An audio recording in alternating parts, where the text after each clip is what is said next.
The wind carried whispers of death across the mountain range that night. Somewhere in the darkness, 26 soldiers were about to face impossible odds, and the only person who could save them was the one they had spent 7 months pretending didn't exist. Emma Blackwood had always been different, not in the ways that mattered to her superiors, but in the ways that should have. While other soldiers relied on brute strength and aggressive tactics, Emma possessed something rarer, the ability to remain perfectly still for hours, to read the language of wind and distance, to make a single bullet travel further than most people could see. Her father, a forest ranger in Montana's wilderness, had taught her to hunt elk across impossible terrain. He taught her that patience meant survival, and haste meant returning home empty-handed. Those lessons had shaped her into someone who understood that real power wasn't about how loud you could be, but how silent you could become. The military, however, had different ideas about power. When Emma arrived at Forward Operating Base Sentinel 8 months ago, she carried exceptional marksmanship scores and recommendations that should have earned her immediate respect. Instead, she found herself assigned to supply logistics and radio monitoring, pushed to the sidelines. Captain Trevor Ahn made his position crystal clear during their very first meeting. He stood before her, his posture rigid. "We appreciate your enthusiasm, Blackwood," he'd said, "but combat operations require physical capabilities that, frankly, you don't possess. Your skills will be better utilized supporting the real operators." She had nodded professionally, her face a mask of calm, while something hardened inside her chest. The real operators. It was as if her qualifications, her entire life of training, somehow existed in a different category of reality, a lesser one. The nickname started during her second week. Ghost Girl. They called her that because she moved through the base so quietly that soldiers would jump when they finally noticed her presence. Sometimes it felt like harmless teasing.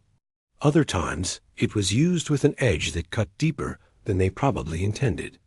The disrespect was constant.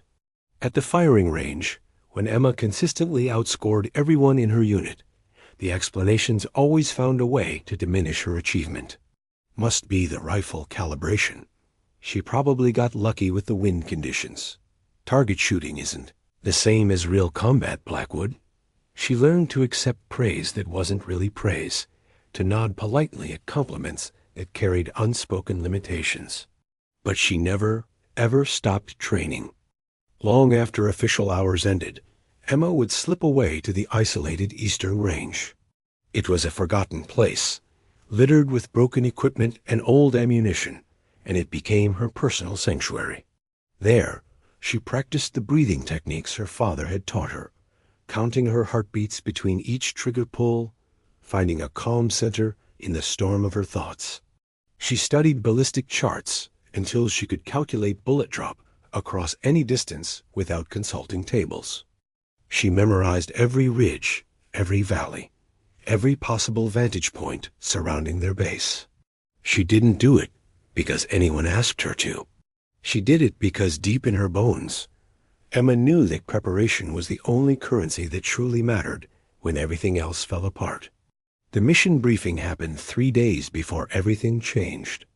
Captain Ahn stood before the assembled team, his voice confident as he described an operation to extract high-value intelligence from a compound 15 kilometers north. Emma sat in the back row, taking notes that nobody would ever read. She studied the terrain maps with an intensity that burned the landscape into her memory, memorizing every elevation change and every possible approach vector. She saw a flaw, a vulnerability in their plan. She raised her hand to suggest positioning a dedicated overwatch on the western cliffs, a high point that could provide critical support. The room responded with the familiar patterns of dismissal. "That's a 4-hour climb in full gear," someone muttered just loud enough for her to hear. Another voice added, "We need people who can keep pace, not slow the operation down." Ahn didn't even acknowledge her suggestion. He just moved on to the next topic. Emma's hand lowered slowly while heat crawled up her neck. She had stopped expecting fairness months ago, but the sting of disappointment still found ways to surprise her. The operation launched at sunset.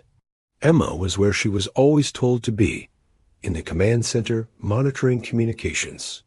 She listened to the radio chatter as the team moved into position, their voices confident, discussing strategies and fallback options. Everything sounded textbook perfect, professional, controlled. Then, 40 minutes into the operation, the transmissions changed.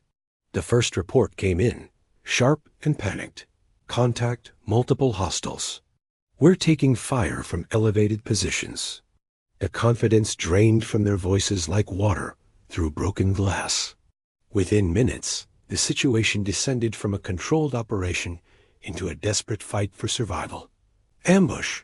They've been waiting for us. We're completely surrounded. Emma's hands gripped her headset as she heard the chaotic crackle of weapons fire through the speakers. Captain Ain's voice cut through the chaos with forced calm. Base, this is Shepherd 6. We are pinned down with enemy forces on all sides.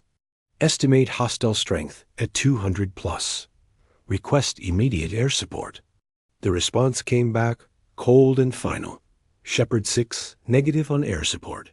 Sandstorm conditions prevent flight operations. You are on your own until the weather clears. Estimated time, 6 hours minimum. Emma's blood turned to ice water. 6 hours. The team carried maybe 90 minutes of ammunition, and that was if they were lucky. The mathematics were brutally simple. Her teammates, the same men who had mocked her and dismissed her, were going to die unless something impossible happened very, very quickly. She sat frozen in her chair, listening to the sounds of their desperation. A small part of her whispered that this wasn't her problem. She had followed orders, stayed in her assigned role, accepted every limitation they placed on her. Nobody could blame her for remaining exactly where they told her to belong. But Emma's father had taught her something else during those long, quiet hunts through Montana's backcountry. When you have the skills to help and you choose not to use them, you're not following orders. You're choosing cowardice. She looked down at her hands. They were steady, rock steady, despite the adrenaline flooding her system. Then she looked at the western ridge on the terrain map. The position everyone had said was tactically impossible. The position she had spent the last 3 months studying in obsessive detail.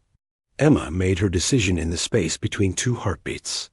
She stood, grabbing her rifle, spare ammunition, and rangefinder. She keyed the radio one final time. Communications remaining on station. She lied smoothly into the microphone.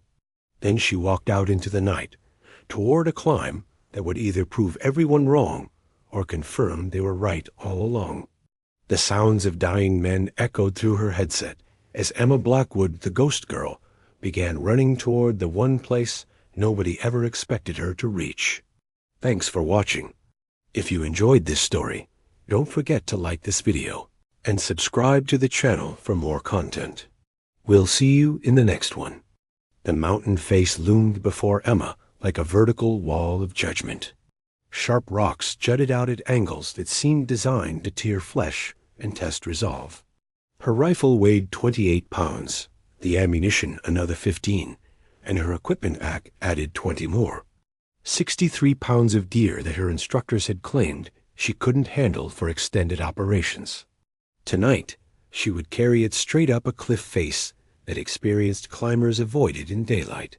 Emma's fingers found the first handhold rough granite that bit into her palm.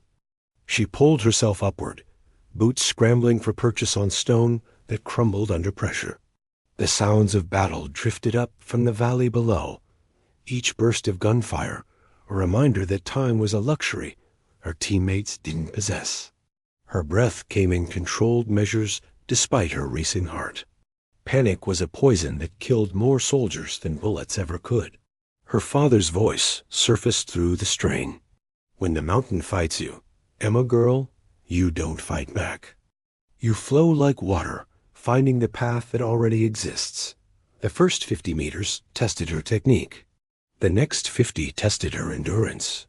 After 100 meters, the climb began testing something deeper, the part of herself that existed beneath muscle and training. Her arms burned with accumulating lactic acid. Her fingers bled from a dozen small cuts where sharp edges found soft skin. Twice her foot slipped on loose shale, sending her heart into her throat as she caught herself with grip strength she didn't know she possessed. Through it all, the radio chatter continued its grim narrative. We're down to 3 magazines per man. They're closing the perimeter. If anyone can hear this, we need help now. Emma paused on a narrow ledge barely wider than her boots, gasping for air in the thin mountain atmosphere. Doubt crept in with the exhaustion, whispering questions that felt like common sense. What if you reach the top and miss your shots? What if your position gets overrun? What if you're about to die for people who never respected you in the first place? She looked down at the distance she had climbed, then up at the distance remaining. Both seemed impossible. Both seemed like excellent reasons to quit, while failure could still be explained away as prudent judgment rather than insufficient courage. Then Captain Ein's voice broke through the static, stripped of all professional composure. This is Shepherd 6 to any station. We are being overrun. If you can hear this transmission, tell our families we fought hard. Emma's hands tightened on the rock face. She thought about her father, dying of cancer 2 years ago, spending his final conscious moments making her promise something. Don't let people's small thinking make you small, Emma. You were born with gifts. Use them or dishonor every person who believed you could. She had held his hand and promised. Now, hanging from a cliff face with her muscles screaming and her teammates dying, that promise was the only thing heavier than her equipment. Emma started climbing again. Each meter gained felt like a small victory against every voice that had ever told her to accept less than she was capable of becoming. The rock face became a metaphor for every barrier she had faced. The weight of her gear became every doubt she had carried. The burning in her muscles became every moment of dismissal and condescension transformed into fuel. When her fingers found the top ridge, pulling herself over the edge onto flat ground, Emma felt something shift inside her chest. Not confidence exactly, but something quieter and more permanent. Certainty. She dropped into a prone position among the scattered boulders, her rifle finding its natural rest across the bipod. Through her scope, the compound spread out below in perfect clarity. She could see muzzle flashes from enemy positions, the desperate movements of her pinned teammates, the systematic way hostile forces were collapsing the defensive perimeter. Her training took over with automatic precision. Range to target, 1,200 meters. Wind speed, 15 kilometers per hour, gusting to 20. Elevation difference, 340 meters. Temperature, 4 degrees Celsius. Barometric pressure, adjusted for altitude. Her fingers made minute adjustments to her scope, calculations that existed somewhere between mathematics and instinct. The first target presented itself. An enemy machine gunner positioned on a rooftop, pouring suppressive fire into her teammate's position. Emma's crosshairs settled on center mass. She controlled her breathing, feeling her heartbeat slow into the rhythm her father had taught her during their first hunting trip. Between heartbeats, the world becomes still. That's when you take your shot. Her fingers squeezed the trigger with pressure, so gradual it surprised even her when the rifle fired. The report echoed across the valley like thunder. Through her scope, Emma watched the machine gunner drop instantly, his weapon falling silent. For 3 seconds, the entire battlefield seemed to freeze in confusion. Then chaos erupted in a different direction. Where did that come from? Someone screamed through the radio. Who's shooting? Emma didn't answer. She was already acquiring her second target. Another shooter, this one directing fire from behind a concrete barrier. Her second shot dropped him before he could process the danger. Then a third, a fourth. Each bullet represented hours of practice that people had dismissed as wasted effort. Each target eliminated was proof written in precision and determination. But the enemy wasn't composed of amateurs. They recognized the signature of a precision shooter and began responding with trained efficiency. Tracers started reaching toward her position as enemy marksmen attempted to locate her firing point. Emma rolled behind a boulder as rounds sparked off stone where her head had been seconds earlier. Her heart hammered against her ribs, but her hands remained steady. This was the moment her instructor said she would break under pressure. The moment when real combat separated trained soldiers from those who merely looked good on paper. Emma shifted positions, moving 20 meters to a different vantage point before settling in again. Through her scope, she identified the counter-sniper trying to locate her. He was good, scanning the ridgeline with professional methodology. But Emma had spent 3 months memorizing this terrain in ways that went beyond tactical necessity. She knew which shadows offered concealment, which angles provided lines of sight, which stones would support her weight without shifting. The enemy sniper never saw her before her bullet found him. 30 meters away, another boulder exploded from incoming fire. They were getting closer to her position, walking their shots across the ridgeline with determined accuracy. Emma's ammunition supply was finite. 17 rounds remained. Below, her teammates were still pinned down, still dying one magazine at a time. She could retreat now, claim she had done everything possible. Nobody would question a decision to preserve her own life against overwhelming opposition. But Emma hadn't climbed an impossible cliff face to make the safe choice. She had climbed it to prove that impossible was just another word for things nobody had bothered to accomplish yet. She keyed her radio for the first time since beginning her climb. Guardian Angel to Shepherd 6. Move northeast on my mark. I'll provide cover. There was a moment of stunned silence before Anne responded. Who is this? Where are you? Emma allowed herself the smallest smile. Somewhere you said nobody could reach, sir. Now move. She didn't wait for acknowledgement. Her scope was already tracking the next threat, her finger already applying pressure to a trigger that had become an extension of her will. The enemy had numbers in position, but Emma Blackwood had something they couldn't quantify on any tactical assessment. She had spent 7 months being underestimated, and she had transformed every dismissal into ammunition more powerful than anything loaded in her rifle. The battle was far from over, but the tide had begun to turn. And somewhere in the darkness, Emma felt her father's presence like a hand on her shoulder, pride radiating through dimensions that separated the living from the dead. Thanks for watching. If you enjoyed this story, be sure to like and subscribe for more content. See you next time. The mountain wind carried the scent of gunpowder and something Emma recognized from hunting trips with her father, the electric tension that existed in the seconds before everything changed forever. Below her position, Captain An and his team were moving through the gap she had created.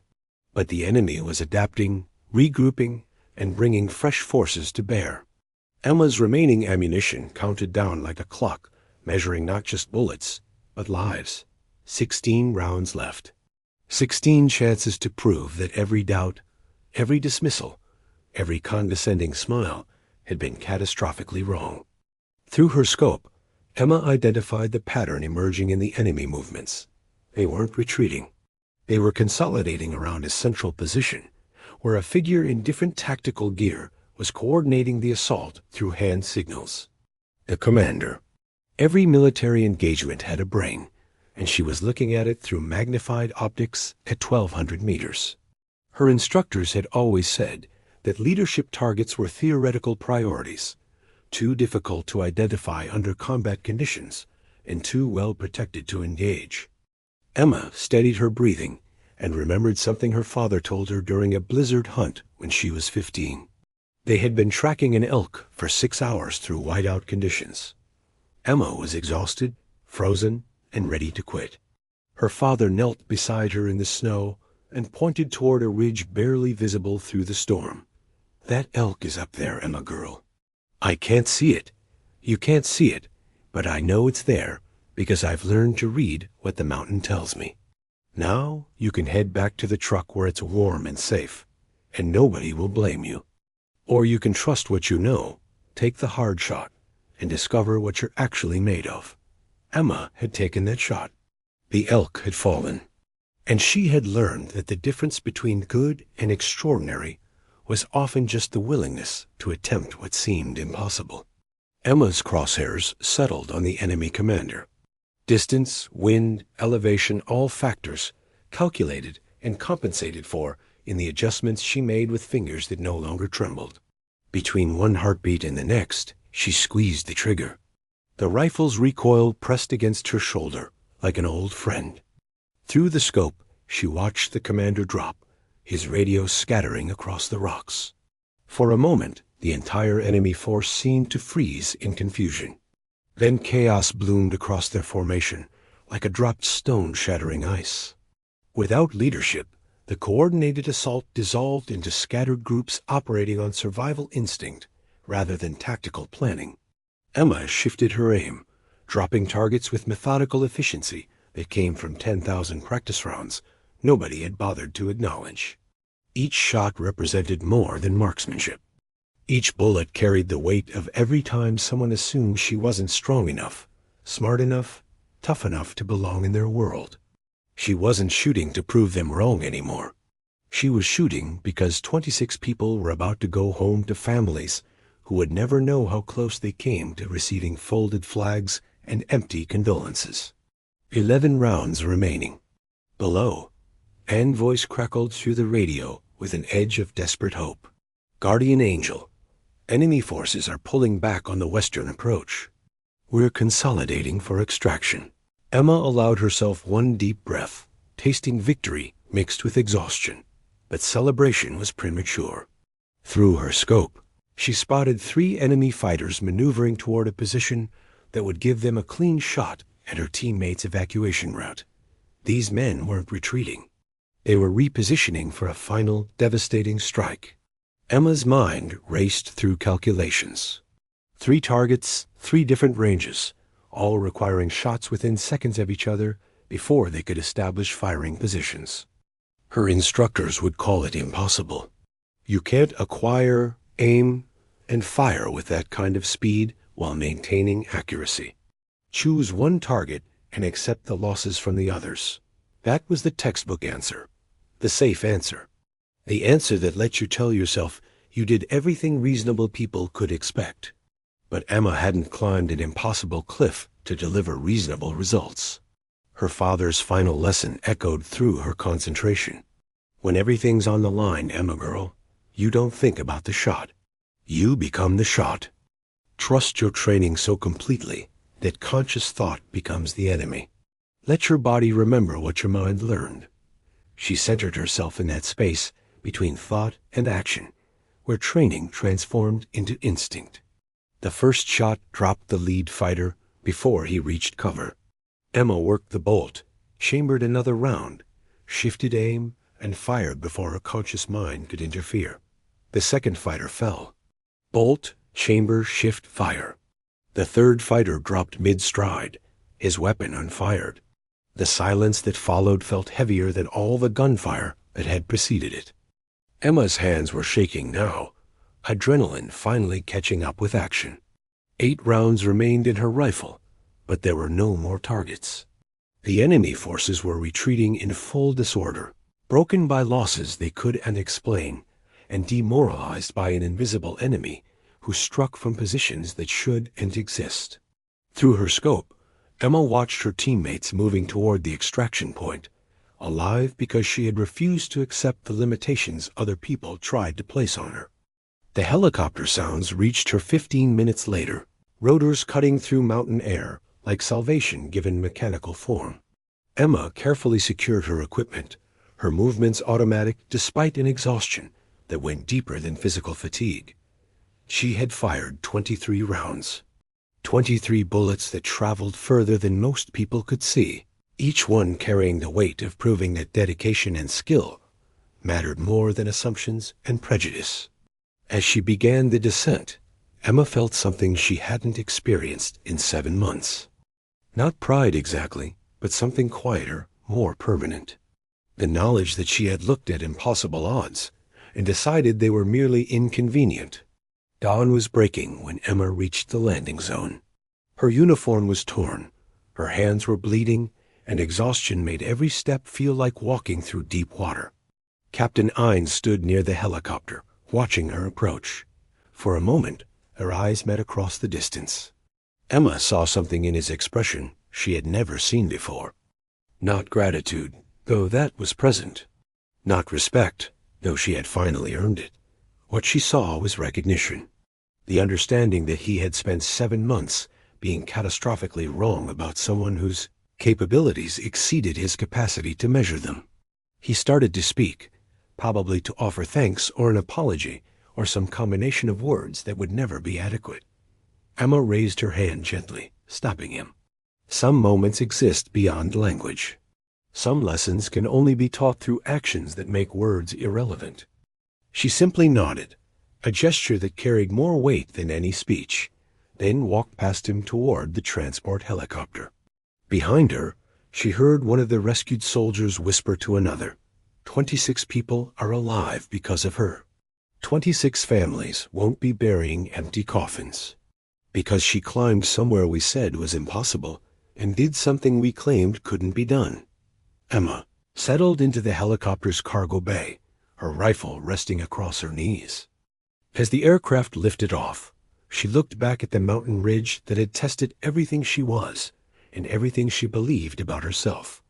Her father had been right, but he had taught her something even more important. The people who tell you something is impossible are usually just confessing their own limitations. Never let someone else's ceiling become your floor. Never let their fear define your potential. And when the moment comes that demands everything you have, don't hesitate. Don't second guess. Don't wait for permission from people who never believed in you anyway. Take the shot. Make it count.